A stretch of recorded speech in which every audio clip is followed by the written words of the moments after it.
Cette semaine dans l'actualité, l'ancien président géorgien Mikhail Saakachvili s'obstine après son expulsion d'Ukraine. Aux États-Unis, des retraités se font administrer des antipsychotiques. En Afrique du Sud, le président Jacob Zuma sera-t-il destitué du pouvoir? Au Maroc, la population proteste contre les conditions de travail des mineurs.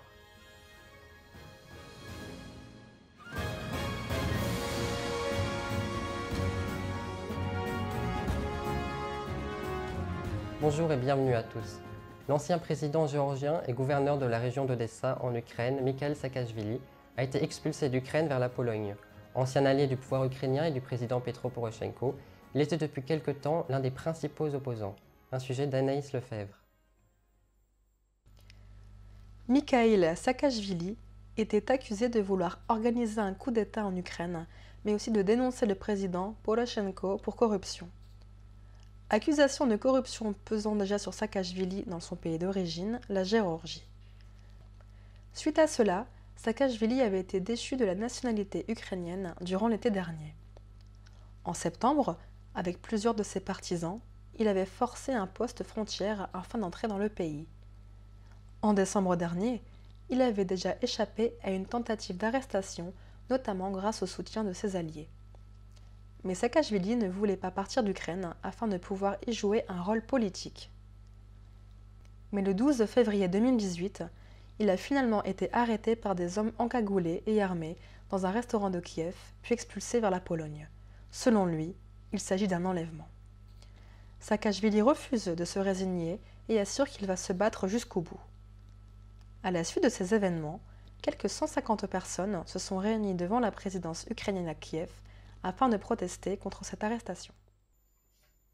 Aux États-Unis, des résidents de maisons de retraite se voient régulièrement administrer des antipsychotiques pour contrôler leur comportement.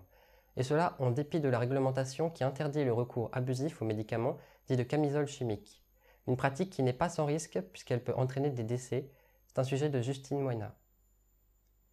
Un rapport de Human Rights Watch a mis en évidence des pratiques abusives liées à l'administration d'antipsychotiques dans les maisons de retraite américaines. Selon l'ONG, plus de 179 000 personnes vivant en maison de retraite reçoivent chaque semaine des antipsychotiques sans que ne soit posé un diagnostic approprié. De plus, bien souvent, les établissements administrent ces traitements sans consentement éclairé des patients ou de leurs proches. Les résidents des maisons de retraite ainsi que leurs familles ont souligné les conséquences néfastes des pratiques telles que la camisole chimique qui provoque peur et frustration. Le recours aux camisoles chimiques est une violation des réglementations fédérales, mais est tout de même utilisé afin de faciliter le travail du personnel ainsi que le contrôle des résidents. En vertu de la Déclaration universelle des droits de l'homme de l'ONU, ce procédé peut même être considéré comme un traitement cruel, inhumain et dégradant.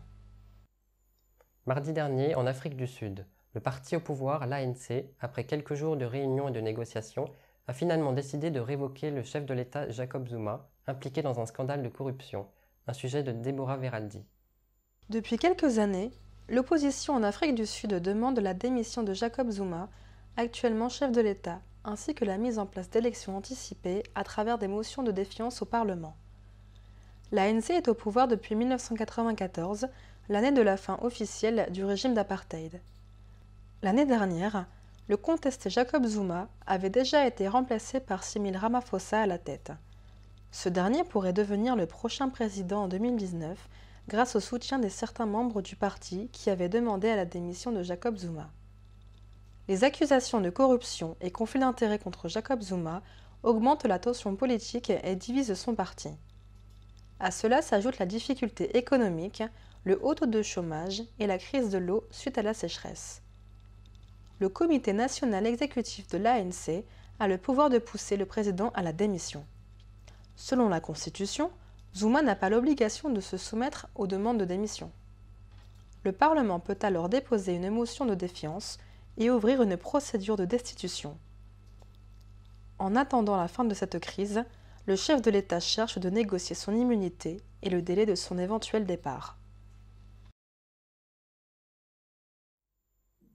Au Maroc, la mort récente d'un travailleur dans une mine clandestine a déclenché l'indignation des Marocains qui ont décidé de manifester vendredi dernier à Gerada, dans le nord-est du pays. Un sujet de Déborah Veraldi. Gerada, au nord-est du Maroc, est une ville minière. Les mines de la mort, comme les appellent les habitants, restent des lieux où beaucoup de pères de famille et jeunes hommes travaillent.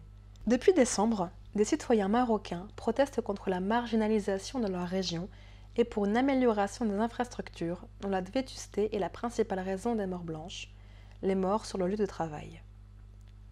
Alors qu'on pensait ce phénomène dépassé, aujourd'hui encore, des personnes meurent dans les mines clandestines, source de richesse de quelques notables locaux.